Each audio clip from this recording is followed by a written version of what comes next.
오늘은 신앙생활 기본 원리 28번째 시간으로 시선 고정이라는 제목으로 우리가 말씀을 좀 나누려고 합니다. 우리 한번 시선 고정 두 번 해볼까요? 시작. 시선 고정, 시선 고정.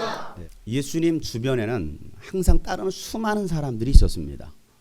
제자가 되겠다고 따르던 사람들로부터 병 고침을 받기 위해서 따라왔던 사람들, 또 하나님의 나라의 비밀을 사모하는 사람들, 또 가난한 사람들, 소외되고 죄인인 사람들, 배고파서 뭔가를 얻기 위해서 찾아왔던 사람들, 예수님의 그 신비한 기적을 보고서 또 다른 기적을 바라고서 쫓아왔던 사람들, 아니 많은 사람들이 따라가니까 군중 심리에 의해서 몰려온 사람들도 있어요.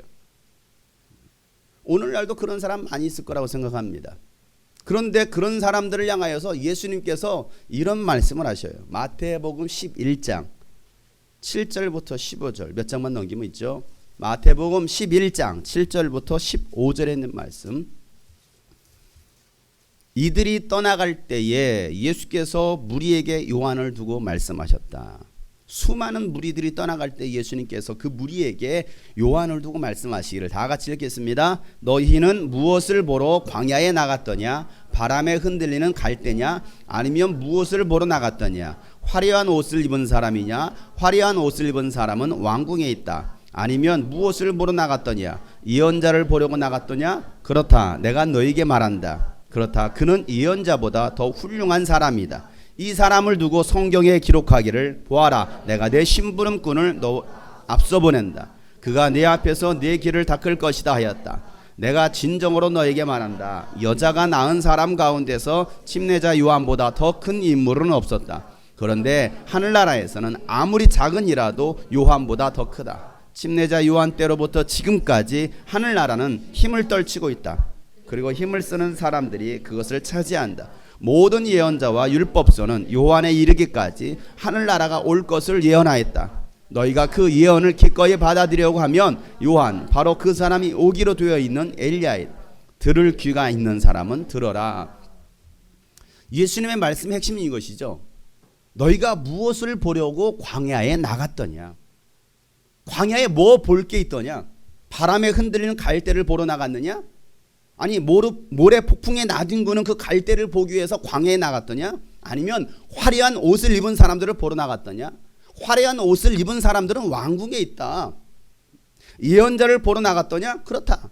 그는 예언자보다 더 훌륭한 사람이다. 누구를 향해서 하고 있습니까? 지금 침례 요한을 향해서 말하고 있는 것이죠. 오늘도 주님 우리에게 동일한 말씀을 하시는 것 같습니다. 너희는 무엇을 보려고 교회에 나갔더냐? 주님이 꿈꾸신 교회 뭐 볼 게 있더냐? 바닥에 나뒹구는 뭐 곱등이 보러 나갔더냐? 아니면 교회 시설이 좋아서 시설을 보러 나갔더냐? 아니면 무엇을 보러 오늘 주일 예배 나왔느냐 이거죠. 화려한 옷을 입은 사람이냐? 화려한 옷을 입은 사람들은 명동 거리에 있다. 압구정동에 나가면 패션의 완성 볼 수 있어. 교회에서 볼 수 있는 것이 아니지. 너는 무엇을 보려고 오늘 교회에 나왔더냐? 라고 오늘 주님 말씀하고 계시는 것이죠. 내가 좋아하는 스타일의 사람을 보기 위해서 나왔더냐? 남자 보기 위해서 나왔더냐? 여자 보기 위해서 나왔더냐? 밥 먹기 위해서 나왔느냐? 당구 치러 나왔느냐? 왜 웃으십니까? 주일이니까 나왔느냐?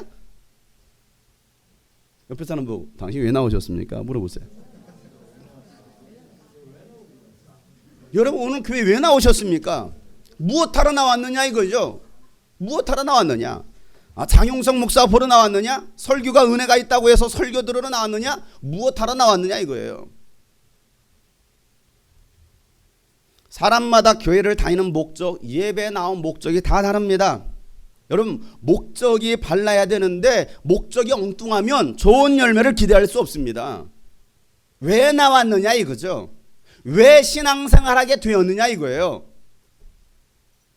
교회는 왜 다녀? 주님이 꿈꾸신 교회는 왜 나왔어? 오늘 주님 말씀하시는 것이죠. 예수님은 광야에 모인 사람들을 향하여서 심각한 말씀을 비유로 하시는 것입니다. 그러면서 마지막에 뭐라 말씀하십니까? 들을 귀가 있는 사람은 들으라는 거예요. 이 말은 들을 귀가 없는 사람도 있다라는 말이잖아요. 들을 귀가 있는 사람은 들어라. 여러분 들을 귀 있어요 없어요? 몰라요. 귀는 보이는 귀는 있잖아요. 육신의 귀는 있잖아요. 그러나 육신의 귀가 있다고 해서 영적인 말씀이 다 들리는 것은 아니라는 거예요. 오늘 이 시간도 말씀이 선포될 때, 영적인 말씀이 선포될 때 들을 수 있는 사람이 있는가 하면 듣지 못하는 사람이 있더라는 거예요. 오늘 또 시작부터 목사님이 또 소리를 언성을 높이시지? 라고 생각할 수 있는 사람도 있을지 모르겠네요. 이런 조용조용히 얘기하면 들립니까? 큰 소리라고 여러분 들립니까? 아니요. 큰 소리라도 못 듣고 조용하게 해도 못 듣고 그럼 하란 말이에요. 말라는 말이에요. 귀가 있는 사람, 영적인 귀가 있는 사람, 들을 귀가 있는 사람, 아무리 쉽게 비유로 말해줘도 전혀 못 알아듣는 사람이 있습니다. 직설적으로 이 얘기도 못 알아들으니까 차라리 들을 수 있는 사람만 들으라고 예수님께서 비유로 말씀하시는 거예요. 제가 여러분 일일이 다 여러분의 이름을 지목하면서 들으라고 직설적으로 여러분 얘기하면 여러분 들을까요? 목사님 나를 왜 지목하고서 말씀하시지? 기분 나쁘네. 오늘부터 목사님 쌩까? 그러지 않겠어요? 기분 나쁘다 이거죠. 예수님 당시 사람들은요 요한을 위대한 예언자로 생각했습니다. 그런 요한에 대해서 예수님은 예언자보다 너희들이 생각하는 그러한 예언자보다 더 훌륭한 사람이라고 평가합니다. 굉장히 더 높이 올려요. 붕 띄워놓습니다.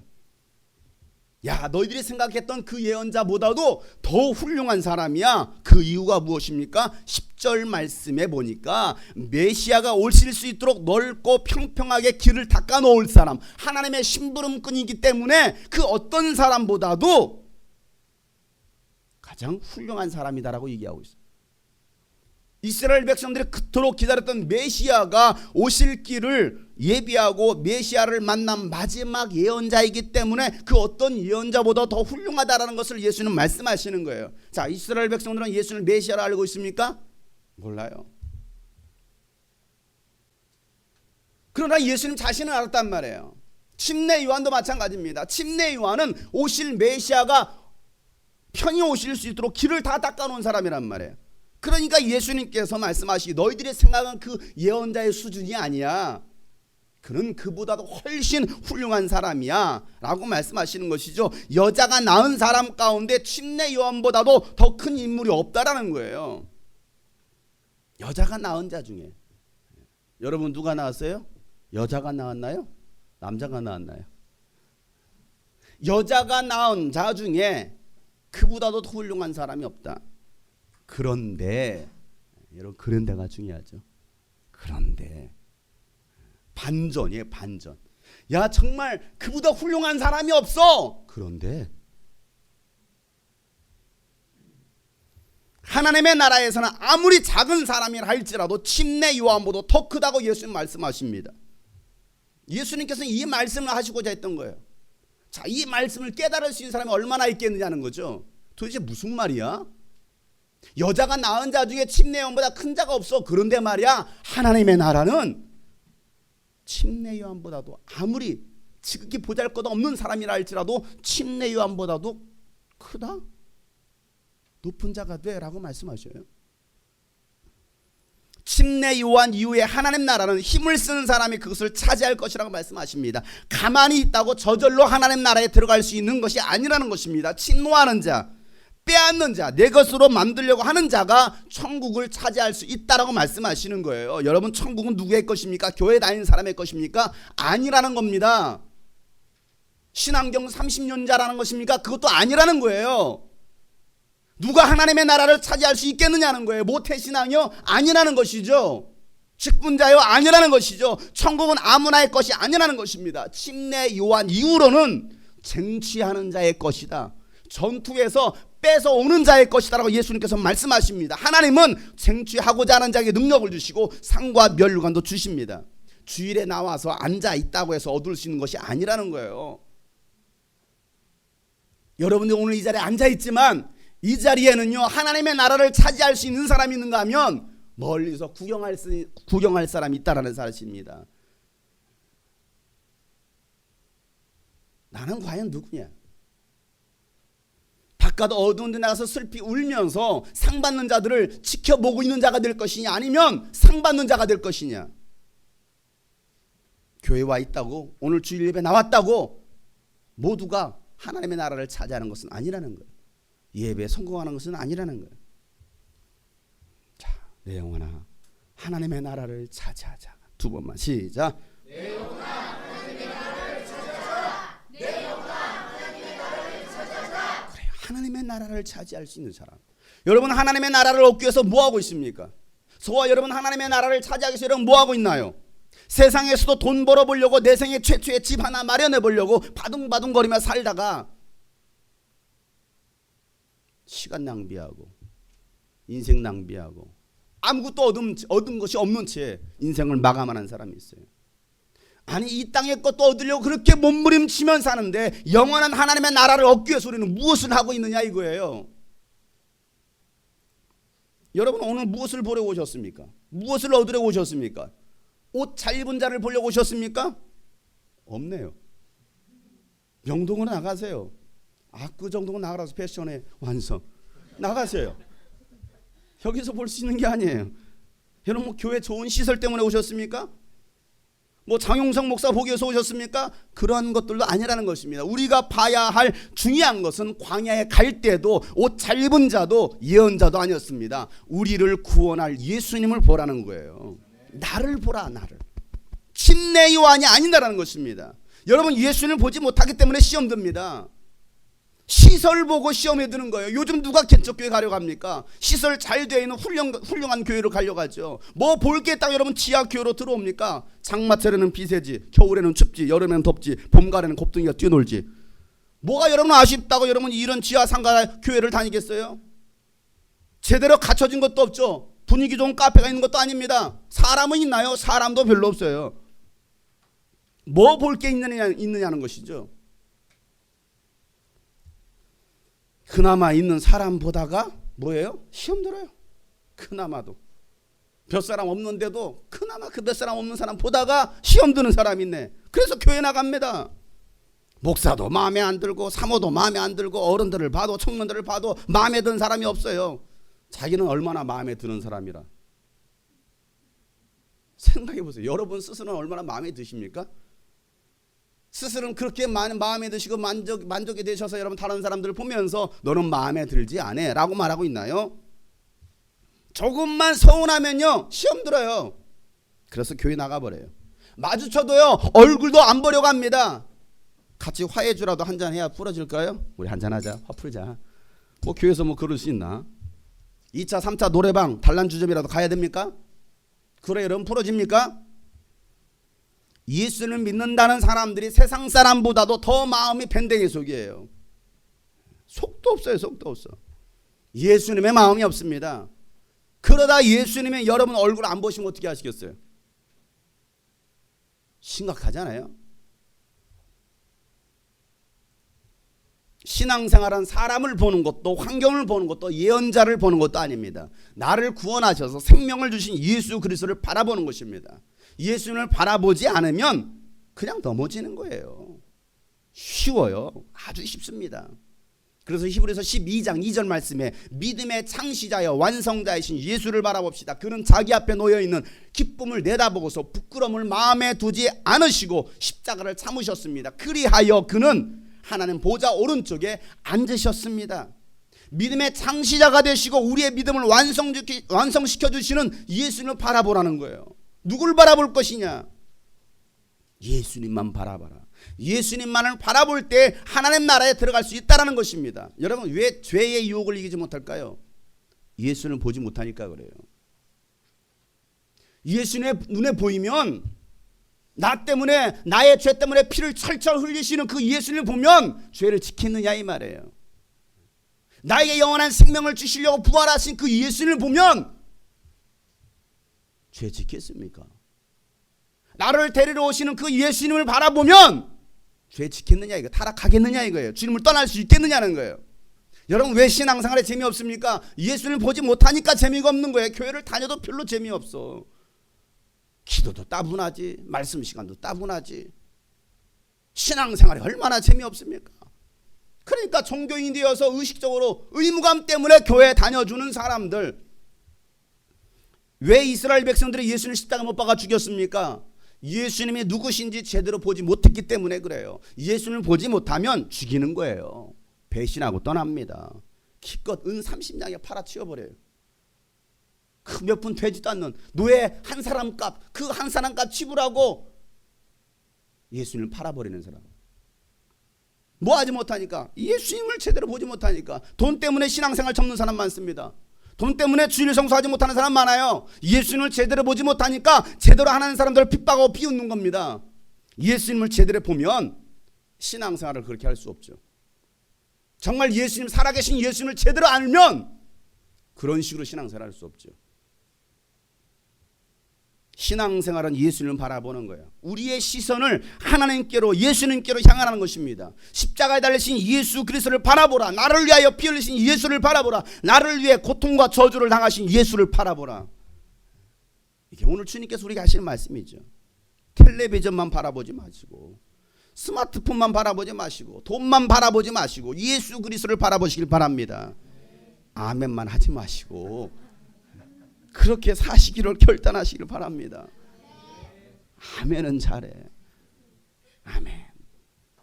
이미 원고에 그렇게 써놨어요. 제가 가로치고 아멘. 아멘은 얼마나 잘합니까? 왜? 의뢰 목사님 언성이 올라가 하시길 바랍니다 하면 아멘을 해야 돼. 이게 종교인이에요. 아닌가요? 정말 믿음의 고백으로 결단해서 여러분 아멘하고 있느냐 이거예요.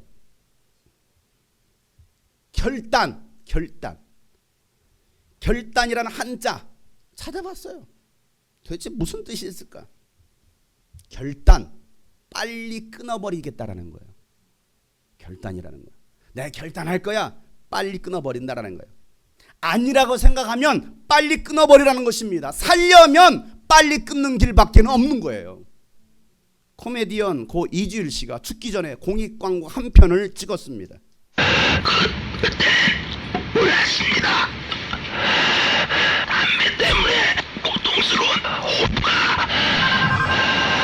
지독한 냄새와 심각한 중독에 시달리게 될 줄은 한순간에 실수가 죽음으로까지 이어질 줄 미처 몰랐습니다. 한번 빠지면 벗어나기 힘든 담배. 흡연의 시작은 죽음의 시작입니다. 우리가 멈추지 않으면 다음은 코미디 황제 이주일. 그는 우리 곁을 떠나기 전 이렇게 간절하게 호소했습니다. 담배 맛있습니까? 그 독약입니다. 저도 하루 부각시켰습니다. 이제는 정말 후회됩니다. 후회가 이미 늦었다는 걸 그 역시 알고 있습니다. 그리고 그가 남긴 소중한 메시지. 흡연은 가정을 파괴합니다. 국민 여러분, 담배 그만입니다. 담배로 인한 폐해. 그 누구도 피해갈 수 없습니다.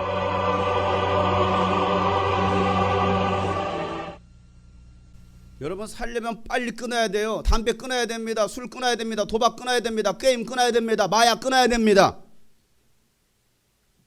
끊을 게 얼마나 많습니까? 살려면 미정거리는 거죠. 끊을 수 없는 거예요. 그러다 죽는데 말이에요. 조금만 빨리 깨달았으면. 죽고 난 다음에 무슨 소용입니까? 입술로만 결단하지 마시고 사생결단, 살든지 죽든지 여러분 빨리 결단하시고 신속하게 하시길 바랍니다. 그게 여러분 나를 살리는 길이라는 거예요. 신앙생활도 마찬가지예요. 끊어버려야죠. 죄의 유혹을 끊어버려야죠. 세상의 옛 습관들을 끊어버려야죠. 못된 것들을 다 끊어버려야죠. 그래야 사는 건데 끊지 못해서 지금 이 자리에 앉아있어. 비어있어요. 이 자리가 왜 비어있나요? 그 사람들 다 어디 갔나요? 여러분들도 가끔 비우죠. 끊지 못해서. 예수님의 기적을 봤던 많은 사람들이 예수님을 따라왔고, 예수님은 그 모인 무리들에게 또 하나의 놀라운 기적을 일으키셨습니다. 물고기 2마리와 보리떡 5개로 남자만 5,000명을 먹이고도 12광주리를 남기는 말도 안 되는 기적을 일으키셨어요. 예수님은 그 배고픈 자들을 배불리 먹이신 다음에 하신 행동과 사건이 오늘 읽은 본문 말씀이에요. 자, 예수님께서 어떻게 행동하십니까? 오늘 본문 22절 말씀 다 같이 읽겠습니다. 예수께서는 곧 제자들을 재촉하여 배에 태워서 자기보다 먼저 건너편으로 가게 하시고 그동안의 무리를 헤쳐 보내셨다. 제자들을 재촉하시면서 배에 태워서 예수님보다도 먼저 갈릴리 건너편으로 가게 하십니다. 그리고 모인 무리들을 헤쳐 보내십니다. 헤쳐 모여.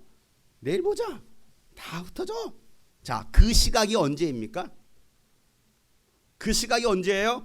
오병이어 기적을 일으킨 시간이 이미 저녁이었어요. 오늘 읽었던 본 말씀은 그 사건 다음에 일어난 바로 이어지는 사건인데 15절 말씀에 보면 저녁 때가 되니 제자들이 예수께 나와서 말하였다. 여기는 빈들이고 날도 이미 저물었습니다. 그러니 무리를 헤쳐보내어 제각기 먹을 것을 사 먹게 마을로 보내시는 것이 좋겠습니다. 이미 해도 떨어졌습니다. 저녁 때가 되었어요. 그럼 몇 시나 되었을까요? 어두워졌어요. 오늘 이 사건, 예수님께서 그들을 배에 제자들을 재촉하시고 배에 태워서 건너편으로 먼저 가게 하신 그 사건, 그 시간이 언제예요? 이미 해는 다 떨어졌어요. 깜깜해졌습니다. 그러나 예수님은 왜 제자들을 급하게 재촉하신 다음에 배에 태워서 야 건너편으로 먼저 가라, 왜 그러셨을까요? 이유가 뭡니까? 같이 가지 않으시고. 그 이유가 뭐예요? 오늘 성경 분명히 말하고 있습니다. 따로 기도하시기 위해서. 뭐 하시기 위해서요? 따로 기도하시기 위해서. 23절 말씀 다 같이 읽겠습니다. 무리를 헤쳐보내신 뒤에 예수께서는 따로 기도하시려고 산에 올라가셨다. 날이 이미 저물었을 때 예수께서는 홀로 거기에 날이 이미 저물어 버렸습니다. 예수님께서 무리를 헤쳐보내셨습니다. 그 다음에 예수님께서 하셨던 것은 뭐였어요? 기도하시려고 산에 올라가셨다라는 거예요. 이게 예수님의 습관이라고 했죠. 자, 예수님은 산에 오르시고 홀로 기도하셨습니다. 무슨 기도하셨을까요? 여러분 무슨 기도하셨을 거라고 생각하십니까? 1번 하루 일과를 마치는 감사 기도. 2번 다음 사역을 위해서 기도하셨다. 3번 낸들 알겠느냐? 몇 번입니까? 낸들 알겠느냐? 4번 귀찮으니까 묻지 마. 2번 제 생각에는 다음 사역을 위해서 기도하셨을 것이다. 다음 사역을 위해서. 구체적으로 여러분 어떤 기도를 하셨을까요? 추론하는 거예요. 써 있지는 않지만. 여러분 구체적으로 예수님께서 어떤 기도 하셨을까요? 1번 낸들 알겠느냐? 그 다음에 일어난 사건을 자세히 보면은 알 수 있겠죠. 왜? 어떤 일들이 벌어질지 예수님은 알아요 몰라요? 아신다 이 말이에요. 제자들은 이미 배를 타고 육지에서 멀어졌습니다. 갈릴리 호수의 남북 길이는요 21km입니다. 동서로 가장 넓은 곳이 13km나 됩니다. 여러분 현대식 모터가 달린 배로 동서로 가로질러 가도요 50분 정도의 시간이 걸립니다. 굉장히 긴 시간입니다. 예수님 당시에는 여러분 모터 달린 배가 없었잖아요. 모터 달린 이분이 있었을 거예요. 모터 달린 이분 있었을지는 모르겠지만은 묻자고 한 얘기는 심각하게 받아들이지 마세요. 이런 노를 저어서 갈릴리 호수를 건너려면 꽤 오랜 시간을 저어야만이 건널 수 있는 그런 곳이에요. 한참을 노를 지어가는 거죠. 여러분 갈릴리 호수가 조그마한 곳이 아니에요. 제자들은요 저 갈릴리 호수를 배를 저어서 노를 저어서 건너갑니다. 한참을 노를 저어서 가는데 갑자기 바람이 불고 풍랑이 일기 시작했어요. 언제요? 갑자기. 여러분 왜 갑자기 바람이 불고 풍랑이 일었을까요? 그만 좀 질문하세요. 여러분 표정이 그래. 왜 갑자기 바람이 불고 풍랑이 일어났을까요? 계절에 따른 자연현상이었을까요? 그렇게 말할 수 있을지도 모르겠습니다.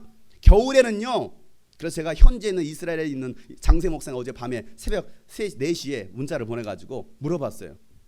갈릴리 호수가 갑자기 바람 부는 때가 언제입니까? 물어봤어요. 그랬더니 바로 답변이 왔습니다. 겨울에는 배를 띄우지 못할 정도로 서쪽에서 바람이 세차게 내리친대요. 배를 띄울 수 없을 정도로 얼마나 바람이 세게 부는지. 자, 그러면 이때가 겨울이냐 여름이냐 봄이냐 가을이냐 그걸 따지자라는 것이 아니고, 물론 성사학적으로 따지면 또 그것도 나오겠죠. 그러나 그걸 얘기하는 게 아닙니다. 여러분, 제자들이 기후 변화를 몰랐을까요? 생각해 보세요.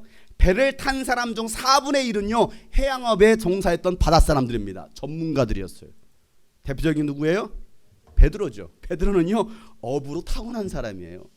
날 때부터 어부로 작정된 사람이야. 그래서 어떻게 할 수 있습니까? 이름을 보면 합니다. 또 상상하겠죠? 이름만 보면 알 수 있어요. 베드로가 태어나기 전에 그의 어머니가 배 타고 고기 잡으러 나간 남편을 애타게 기다리는 것입니다. 오늘은 무사히 돌아오려나. 멀리 남편이 타고 나간 그 고깃배가 또 보이면요 나온 배를 쓰다듬으면서 베드로 온다, 베드로 온다. 그래서 아들을 낳고 이름을 베드로 온다, 베드로라고 지었다는 전설이 있습니다. 웃음을 억지로 참지 마세요. 이해력이 떨어지는 사람들이 있어요. 베드로 온다, 베드로 온다. 여러분, 풍랑이 일 날씨에 일어날 그 날씨였다 간다면 베드로가 배를 타고 떠나지 않았을 거예요. 아무리 예수님께서 가라고 해도 떠나지 않으셨을 거예요. 왜? 알거든요. 갑자기 바람이 불고 풍랑이 일었다라는 것은요 분명히 예수님께서 그렇게 하신 거였어요.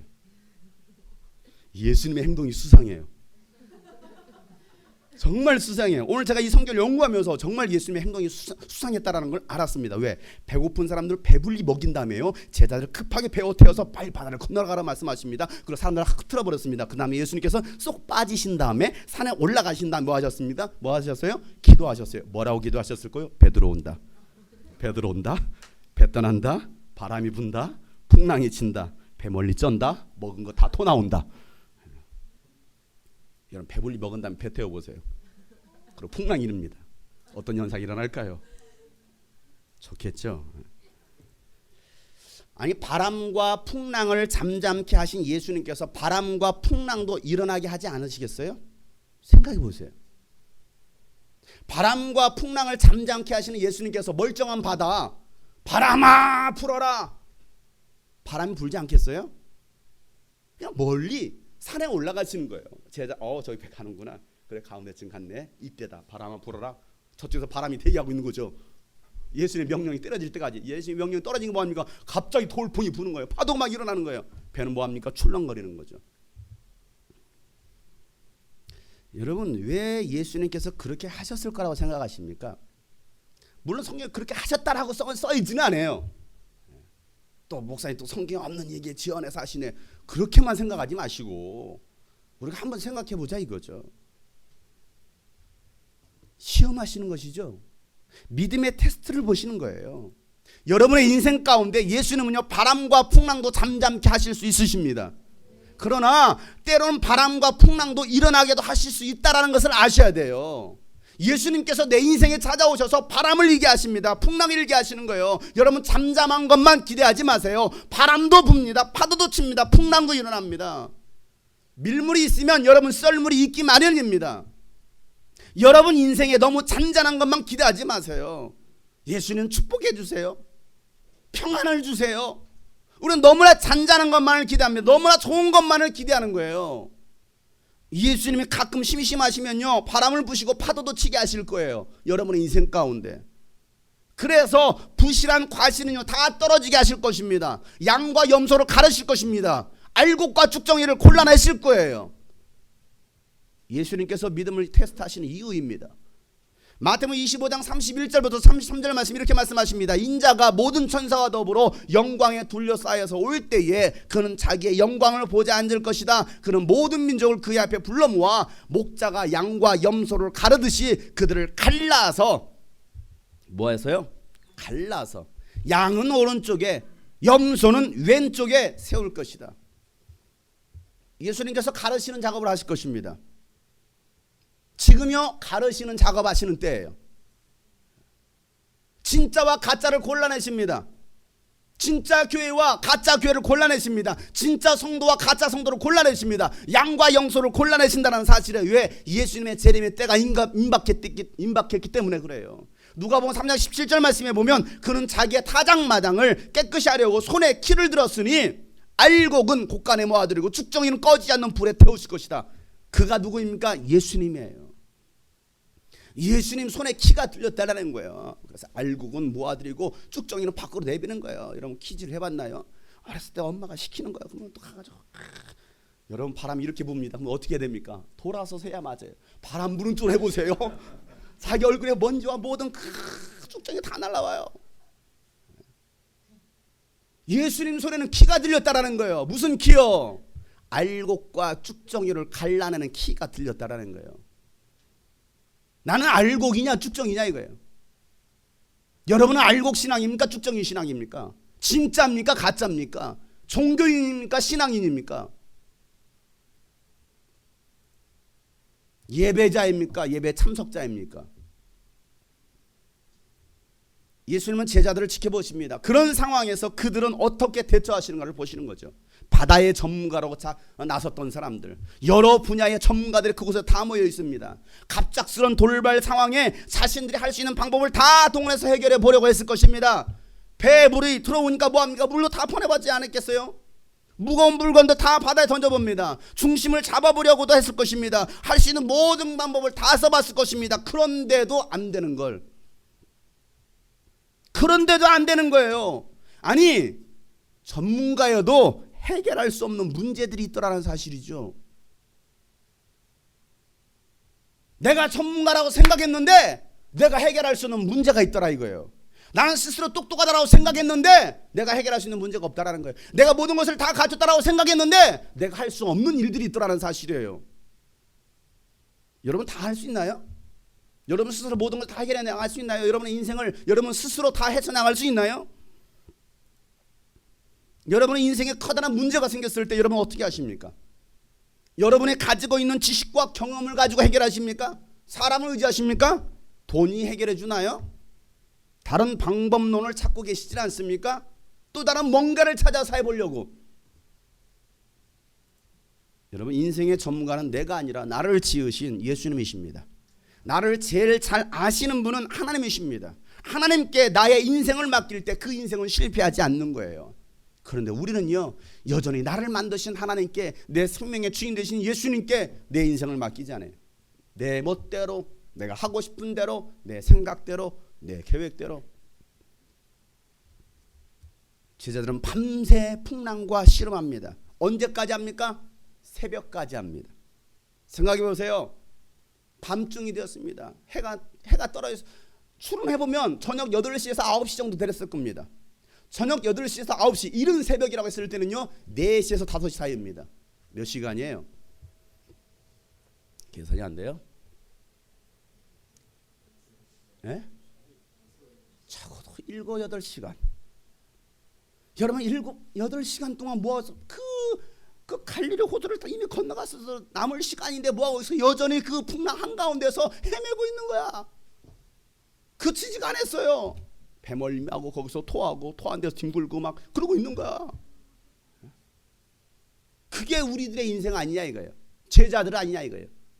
네가 토한 거 도로 주워 먹고, 네가 누웠던 것을 다시 또 씻었던 것을 다시 또 들어 눕는 인생들.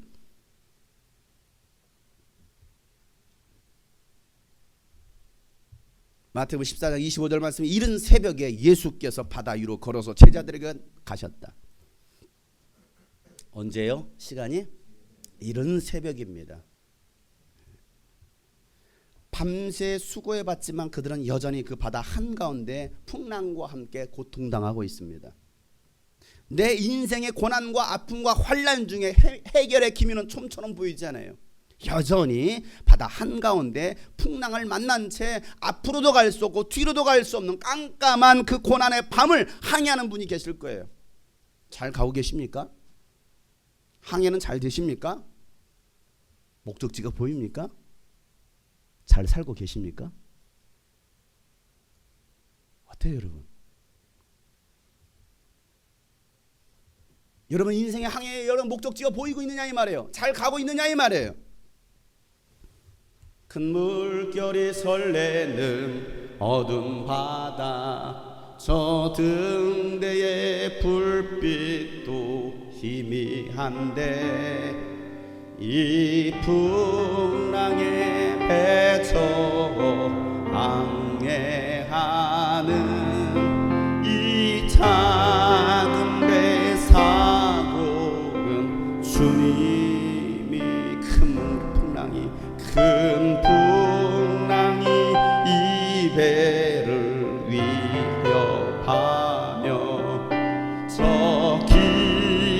깊은 물 입 벌려 달려드나 이 바다에 노저 항행하는 이 작은 배 사고는 주님 큰 물소리로 큰 소리로 물결을 명하시면 이 바다는 고요히 잠자리라 저 동력이 환하게 나 주 함께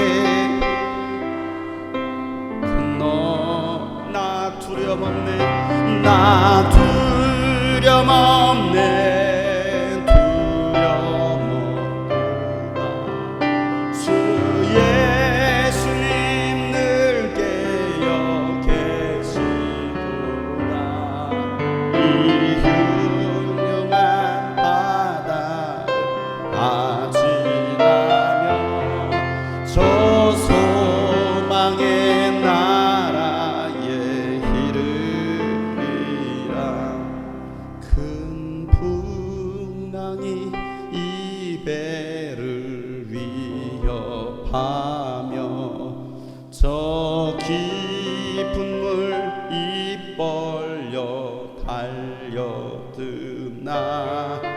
이 바다에 노저 항해하는 이 작은 배 사고는 주님이라. 여러분 인생의 항해의 선장은요 여러분이 아니라 예수님이십니다. 처음부터 예수님께 맡기시길 바랍니다. 내가 뭐 하다가 안 된 다음에 하지 마시고 똑똑한 사람이 어떤 사람입니까? 처음부터 맡기는 거예요. 처음부터. 예수님께서 나의 삶을 붙드시고 이끄시도록 맡겨드려야 됩니다. 내 인생의 전문가는 내가 아니고 예수님이에요. 마치 내가 인생의 전문가인 것처럼 착각하고 살아가는 사람. 이것도 해보고 저것도 해보고 내 식대로 해보고 새벽까지 제자들이 고통당하고 있을 때에 예수는 마음 편히 주무셨을까요? 생각해 보세요. 예수는 보시는 거예요. 바람이 불고 있구나. 5시간 지났네. 7시간째야. 생각해 보세요. 마음 편하셨을까요? 여러분이 환난 중에 계실 때 예수님이 마음이 편하실까요? 생각해 보세요. 하나님의 자녀들이 환난 중에 있을 때, 고통 중에 있을 때에 예수님께서 그런 여러분의 모습을 보시고 마음 편히 계시겠느냐 이 말이에요. 죄와 싸우고 유혹에 빠져 세상으로 다시 흘러가 들어가는 여러분을 보시고 예수님께서 마음 편하셨을까요? 생각해 보세요. 너 결단했잖아. 눈물로 기도했잖아. 회개했잖아. 이제 세상 따라가지 않는다며. 나만 사랑한다며. 그런데 왜 다시 돌아가? 잘됐다. 축하한다. 축복해 줄게. 너의 가는 길에 주의 축복이 있으리. 예수님께서 그런 축복성 불러줬을까요? 생각해 보세요. 예수님만 마음이 편했겠느냐 이 말이에요. 마치 집 나간 자식을 기다리는 아버지의 심정으로 제자들을 지켜보시고 기다리셨을 거예요. 언제까지? 갈 때까지. 끝장을 보자 이거죠. 끝장 토론이라는 것도 있는데 그래 니들이 언제까지 버티는가 한번 보자. 더 이상 버틸 수 없어요. 이제 안 되는구나. 내 힘으로 할 수 있는 거 아무것도 없구나. 이러다가 죽겠다. 그 상황까지 간 거예요. 여러분 그 상황까지 가면요 비참해지는 거예요. 오늘도 주님은 우리를 보시고 가슴을 쓸어내고 계실지도 몰라요. 제발 좀 마음이 안타까우니까 제발 그러면 안 되지. 오늘도 예배 참석하지 않는 우리 지지들을 생각하면 마음이 쓰라려요. 그러면 안 되는데 너무 안타깝다. 왜 또 돌아가지? 왜 또 세상으로 가지? 살아봤는데 그렇게 해서 당해봤는데 모든 것을 잃어봤는데 왜 또 그 길로 또 걸어가지? 안타까운 거죠. 그게 오늘 주님의 마음이에요. 이른 새벽에 예수는 바다 위로 걸어서 제자들에게 가십니다. 제자들이 예수님 바다 위로 걸어오시는 것을 보고 겁에 질려서 뭐라고 소리 지릅니까? 유령이다. 26절 말씀 읽어보세요. 제자들이 예수께서 바다 위로 걸어오시는 것을 보고 겁에 질려서 유령이다 하며 두려워서 소리를 질렀다. 생각해 보세요. 밤새 노를 쳐온 그 바다를 예수는 뭐하고 계셔요? 축지법을 쓰셔서 쫙 바다로 걸어오시는 거예요. 그 새벽에 안개가 차오고, 안개도 없죠. 막 바로 치는데 가지고 뭔가 물체가 쫙 걸어오는 거죠. 무섭지 않겠습니까? 여러분 생각해 보세요. 얼마나 무섭습니까? 이스라엘이니까 제자들의 유령이다라고 외쳤죠. 한국에서 그랬으면 물귀신이다 그랬을 거예요. 이건 소리를 지르는 거예요. 아! 여자들 같으면 바퀴벌레만 봐도 소리 지르는데 바퀴벌레가 새벽에 막 오는 거예요. 이렇게 생각만 해도 소리 지르는. 근데 예수님께서 그 새벽에 바다 위를 쫙 걸어오시는 거야. 여러분 제자들의 믿음이 얼마나 떨어졌는지 예수님을 보고 뭐라고 외쳐요? 유령이다 라고 소리치는 거예요. 시험 들면 제대로 보이던 것도 안 보입니다. 시험 들기 전에 이게 리모컨인 줄 알았어요. 시험 들면요 이게 리모컨으로 안 보이는 거야. 뭘로 보일까요? 나도 몰라. 아니 좀 시험 들면 왜 이게 안 보여. 이게 어리석다. 시험 들면 저를 유령으로 볼 거예요. 안 그럴까요? 은혜 받으면요 우리 목사님 하다가요 시험 들면 저를 껌으로 봅니다. 문자도 씹고 카톡도 씹고 뒤에서 씹고 욕합니다. 껌이죠. 시험 들면 그래요. 시험 들기 전에는 아 우리 목사님이 최고야. 아 목사님 잘생겼어. 수진이 비웃어? 은혜 받으면요 그래 은혜 받으면 다 좋아. 모든 게 다 좋아. 곱둥이가 뛰어도 귀엽네. 그래요. 나중에 잘 키워서 타고 놀아야지. 그럴 사람도 있을 거야. 시험 들면 어떻습니까? 아 교회가 왜 이래? 목사님 바퀴벌레도 안 잡나? 저한테 잡으라고 소리치죠.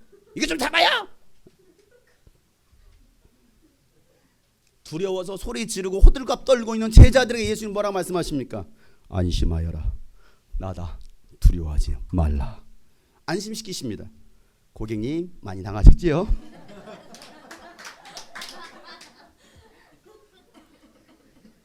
안심하세요. 너무 당황한 거야. 안심을 시켜야 될 거 아닙니까? 저는 유령이 아니고요. 두려워서 소리 지르고 호들갑 떨고 있는 그 제자들에게 예수님은요 안심하라 나다 두려워 말라 말씀하십니다. 여러분 호들갑 떨고 있는 우리를 향해서 예수님께서 호통치지 않으셨어요. 막 책망하시지 않으셨어요. 안심하라. 저에게도 이런 마음이 좀 있었으면 좋겠어요. 혼낼 게 아니라 안심하라. 제가 안심하라 그럼 여러분들 외칠 겁니다. 유령이다. 목사님이 드디어 맛이 가졌어. 그럼 저는 원래대로 하겠습니다. 이것이라고. 사람이 갑자기 바뀌면 죽는다고 하니까 많이 당하셨어요?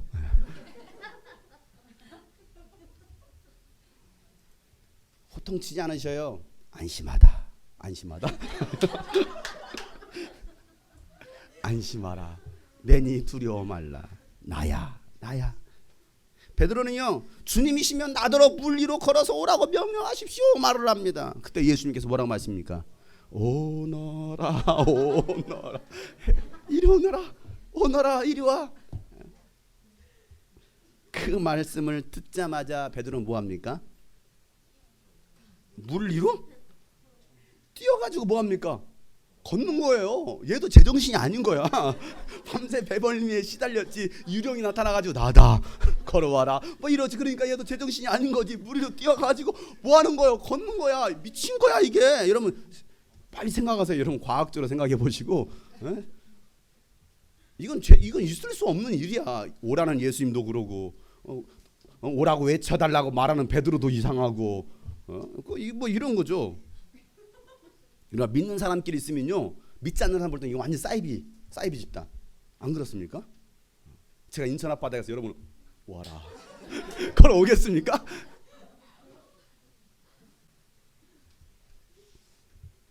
근데 무리를 걷기 시작해요. 예수님의 말씀을 듣고 예수님의 명령을 듣고 물 위에 뛰어내리니까 무리를 막 걷기 시작합니다. 그러다가 잠시 후에 베드로는 거센 바람이 불어오는 것을 보고서 뭐합니까? 물에 빠져 들어갑니다. 30절 말씀 다 같이 읽겠습니다. 그러나 베드로는 거센 바람이 불어오는 것을 보고 무서움에 사로잡혀서 물에 빠져 들어가게 되었다. 그때 그는 주님 살려주십시오 하고 외쳤다. 예수님의 말씀을 의지하고 예수님을 바라보고 걸어갔을 때는 물 위를 걷는 담대함이 있었는데 바람을 보니까 두려움이 찾아옵니다. 그리고 곧 물에 빠져듭니다. 믿음의 눈을 열어 제발 좀 주님을 볼 수 있으면 좋으련만 예수님 눈에 안 들어오고 뭐만 보입니까? 환경만 보이는 거예요. 바람만 보이는 거예요. 바다만 보이는 거예요. 돈만 봐요. 사람만 보고 있습니다. 그러다가 깊은 바다에 빠져 들어가는 거예요. 이 베드로의 모습이 우리의 모습 아닙니까? 베드로 맨날 믿음 없다 이러면 소리만 책망만 하지 마시고, 베드로 얘기입니까? 우리 얘기는 우리 얘기 아닙니까? 믿음 없는 베드로, 의심하는 베드로, 시선을 예수님께 향하지 못하고 세상을 바라보다가 물에 빠져드는 베드로가 곧 나의 모습 같잖아요. 예수님은 그 베드로의 손을 잡으시고 믿음이 적은 사람아 왜 의심하였느냐. 예수님께서 또 그렇게 말씀하셔요. 믿음이 적은 사람. 그리고 그들과 함께 배에 오르시고 바람이 그칩니다. 예수님의 행동이 수상하잖아요. 이건 예수님께서 일부러 그렇게 다 하신 거예요. 예수님 조작단. 예수님께서 그렇게 모든 것을 다 조작하셨어요. 배에 딱 오르시니까 바람이 그치더라. 여러분 의심이 들어왔습니까? 예수님만 붙들고 살다가 재미없을 것 같다라는 여러분 의심이 들어왔습니까? 세상의 미련들을 다 버리고 예수님을 따라오라는 그 말씀에 여러분 걸리셨습니까? 꼭 그렇게만 살아야 되나? 그렇게 꼭 예수님 중심으로 교회 중심으로 살아야 되나? 그렇게 살기는 내 인생이 좀 너무 아깝지 않아? 좀 더 세상에서 놀아야 되는 거 아니야? 라고 생각하는 사람들, 그냥 죽기 전에 와서 잠깐 믿고 구청 가면 되는 거 아니야? 얼마나 어리석습니까? 얼마나 더 밑바닥을 쳐 여러분 정신을 차리겠습니까? 얼마나 더 큰 파도를 만나 여러분 정신을 차리겠습니까? 여러분 인생에 더 큰 파도를 만나라고 제가 산에 올라가서 기도해야 됩니까? 그럼 여러분 오시겠습니까? 완전히 무너지고 물에 빠져 죽을 때쯤 살려달라 여러분 소리치시겠습니까? 아직도 예수님이 눈에 안 들어오십니까? 아직도 교회가 눈에 안 들어옵니까? 그렇게 무너지고서도 미련합니까? 믿음의 눈을 열어 주님을 봐야 되지 않겠어요? 주님이 손 내미실 때 여러분 잡아야 되지 않겠습니까?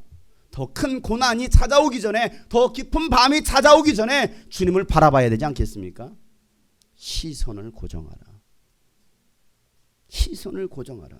여러분은 지금 무엇을 바라보고 계십니까? 어디에 시선을 고정하고 계십니까? 예수님께 고정하시길 바랍니다. 예수님이 하나님의 아들이십니다. 예수님만이 여러분의 인생의 구원자가 되십니다. 예수님이 여러분 인생 항해의 선장이 되십니다. 시선을 고정하라. 시선을 고정하라.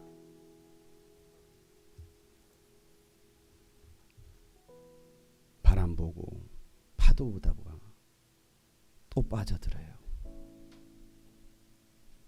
우리 눈이 예수님을 향해야 되는데, 십자가 달려 죽으신 예수님을 바라보고 무덤에서 부활하신 예수님, 승천하신 예수님을 바라봐야 되는데 우리 시선이 지금 어디를 향하고 있느냐 이거예요. 무엇을 바라보고 있느냐 이거예요. 모든 시선을 주님께 드리고 살아계신 하나님을 느낄 때 내 삶은 그의 역사가 되고 하나님이 일하시기 모든 시선을 주님께 드리고 살아계신 하나님을 느낄 때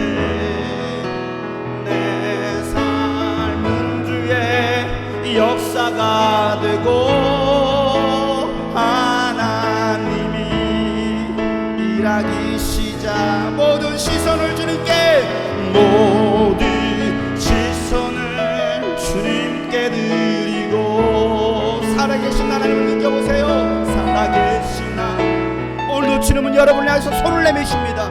풍랑 가운데 파도 가운데 고통당하고 있는 우리를 향하여, 믿음이 없는 자여 왜 의심하느냐, 그곳에서 빠져나와라. 세상 가운데로 돌아가지 마라. 다시 나를 바라보라. 주를 바라보라. 주님 말씀하십니다. 오늘 말씀 붙들고 나의 시선을 주님께로 고정해 원합니다. 다같이 한번 동서로 그저 기도하시겠습니다. 하나님 아버지여, 우리의 시선이 오직 하나님께만 향하게 하여 주시옵소서. 살아계신 하나님께 향하게 하여 주시옵소서. 또 세상으로 흘러가지 않게 하여 주시옵소서. 세상의 유혹에, 죄의 유혹에 빠져서 또 시험 들고 무너지는 자 되지 않게 하여 주시옵소서. 주님을 바라봅니다. 주님을 의지합니다.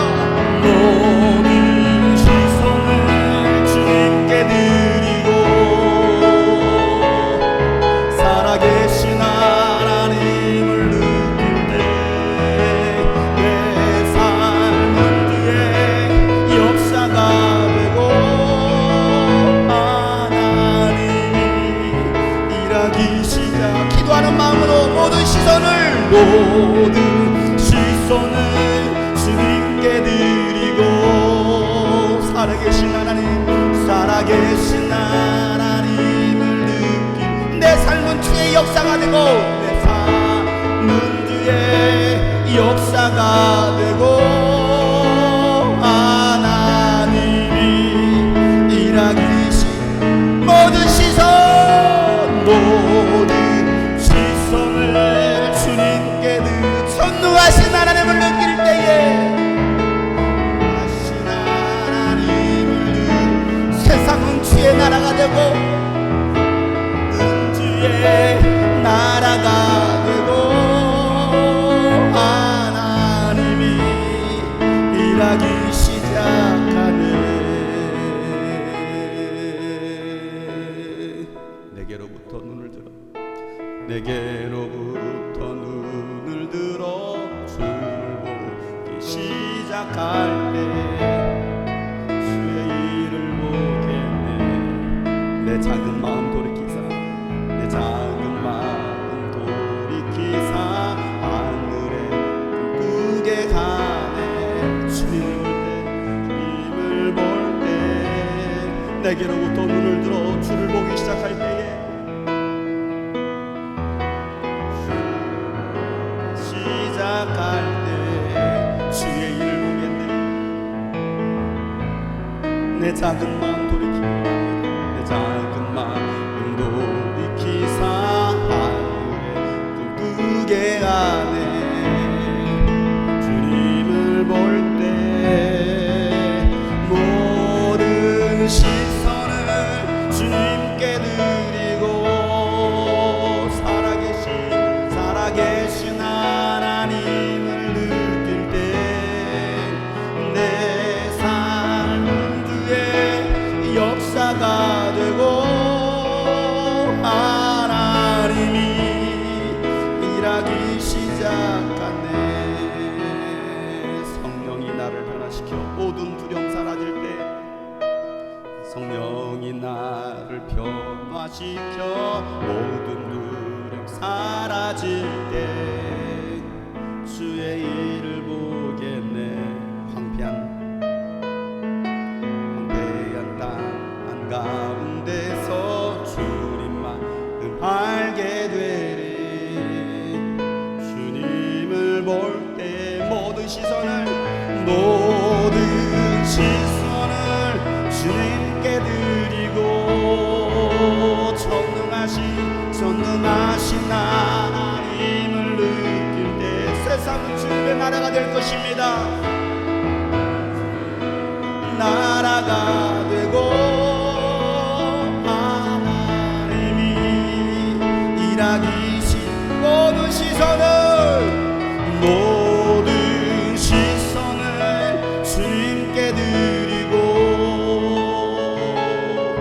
살아계신 하나님을 느낄 때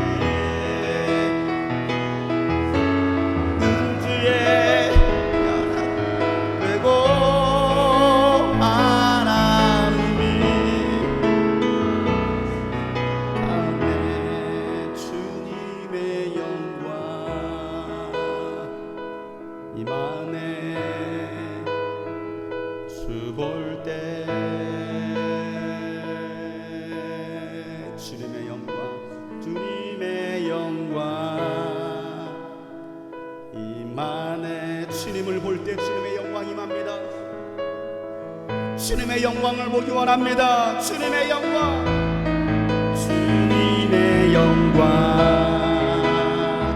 이만해. 주님을 바라보세요. 세상을 바라보지 마시고, 환경 바라보지 마시고, 바람을 바라보지 마시고, 주님의 영광 임하여 주시옵소서.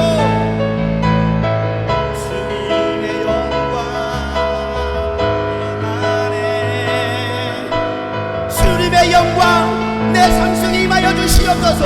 우리 교회 가운데 임하여 주시옵소서. 이만해. 주 볼 때 모든 시선을 주님께 드리고, 살아계신 하나님을 느낄 때 내 삶은 주의 역사가 되고, 하나님이 일하기 시작. 주님의 모든 시선을 주님께 드리고, 살아계신 하나님을 느낄 때 내 삶은 주의 역사가 되고, 하나님이 일하기 시작. 내 삶은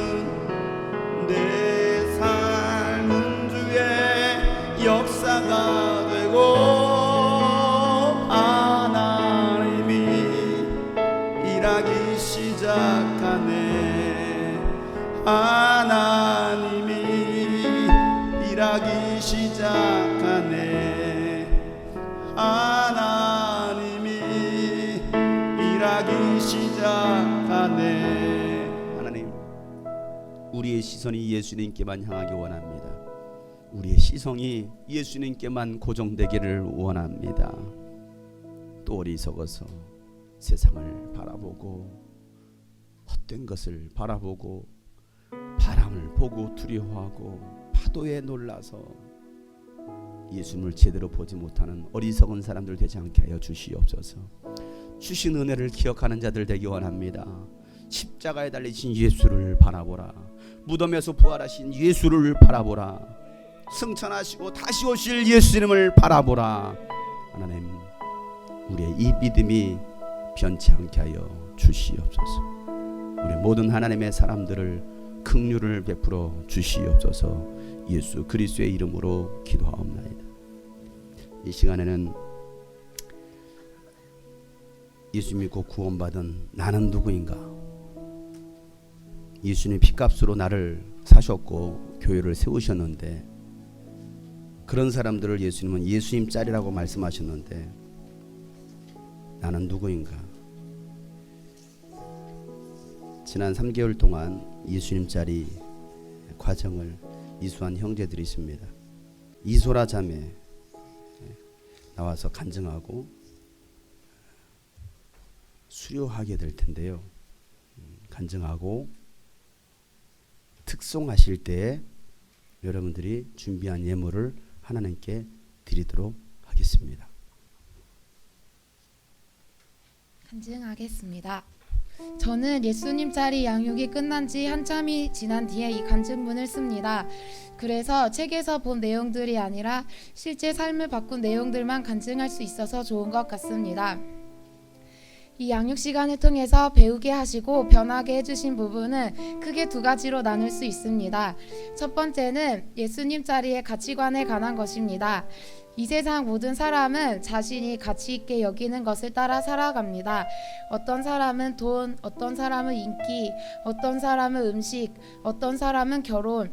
각자의 가치관이 다르고 그 가치관에 따라 삶의 태도와 모양도 달라집니다. 예수님 짤이는 이전에 쫓던 가치관이 완전히 뒤바뀌어서 오직 예수님만을 주인으로 모시고 따라가야 합니다. 저는 저를 솔직하게 돌아봤을 때 저의 주인은 예수님이 아니었습니다. 저는 저 자신이 주인이 되어서 삶에서 터득하게 된 가치관을 쫓아서 판단하고 선택해서 살아온 부분이 많이 있었습니다. 그 가치관 중에는 교회에서 배워서 생긴 것도 있었지만 그건 종교라는 또 다른 가치관이었습니다. 저는 제가 예수님 자리가 아니라고 생각을 했습니다. 왜냐하면 제가 살아가는 걸 보면 제가 주인이 되어 있었기 때문입니다. 그런데 목사님께서 10,000원짜리 지폐가 구겨지고 찢어져도 10,000원짜리인 것은 변함이 없다는 예화를 들어주셨습니다. 저는 그렇다면 이제 구겨진 것을 펴고 찢어진 것을 고쳐서 온전한 예수님 자리가 되어야겠다고 생각했습니다. 두 번째는 교회입니다. 교회는 하나님께서 예전부터 꿈꾸시고 죽음이라는 대가를 치르시면서까지 세우신 하나님의 보물, 하나님의 작품이란 것을 깨달았습니다. 하나님의 관심이 교회에 있다는 것을 깨닫고 나서 저의 많은 부분이 달라졌습니다. 이전에 저는 사람 만나는 것을 좋아하지 않았고 시간 낭비로 여겼던 지극히 개인주의고 이기주의인 사람이었습니다. 친구를 만나는 것보다 내 공부를 하는 게 더 가치 있었고 그 가치관을 따라서 살았습니다. 나의 관심은 다른 사람이 아닌 나 자신의 신앙, 나 자신의 상태, 나 자신의 꿈, 나 자신을 향해 있었기 때문에 다른 지체를 돌아보는 것은 저의 일이 아니었습니다. 그런데 하나님 관심과 기쁨이 교회에 있다는 것을 깨닫고 나서 저는 다른 지체를 만나는 것이 기뻐지기 시작했습니다. 의무로 지체를 만나는 것이 아니라 그들의 생각과 마음이 궁금하고 삶이 궁금하고 그래서 자연스럽게 만나게 되고 얘기하게 되었습니다. 관심을 가지게 되니까 나의 삶을 살다가도 생각나고 무시로 기도하게 되었습니다.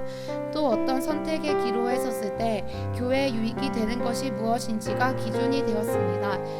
이 간증을 하면서도 이소라가 그렇게 변한 거 모르겠는데? 라고 생각하는 사람이 있을까봐 걱정될 정도로 찔리는 것도 있고 작은 마음으로 교회를 품고 있다고 생각합니다. 교회 모든 사람을 돌아보고 챙길 정도의 그릇은 아직 못된 것 같지만 더욱 예수님 마음을 구하고 더욱 교회를 사랑하고 섬기고 싶습니다. 가장 기억에 남고 충격을 주었던 구절은 교회를 위하여 당신의 모든 것을 내어놓았는가? 라는 말입니다. 교회는 신앙생활의 도우미가 아니라 그냥 유익을 주는 정도가 아니라 신앙생활 그 자체라는 것을 깨달았습니다. 내가 주인되어 살아가고 있는 고장난 모습을 보게 해주시고 고쳐나갈 수 있는 용기를 주신 것을 감사드립니다. 또 교회에 숨겨진 하나님의 비밀을 조금이라도 더 깨닫게 해주시고 삶을 변화시켜 주셔서 감사합니다. 하나님 감사합니다. 이제는 우리 구주 예수 그리스도의 은혜와 하나님 아버지의 놀랍고도 지극하신 사랑과 성령님의 감화 감동의 동 충만하심이 오늘 말씀처럼 시선을 오직 예수님께로만 고정하기로 작정한 모든 심령들 머리 위에 이제로부터 영원토록 함께 하시기를 간절히 축복하며 기도하옵나이다.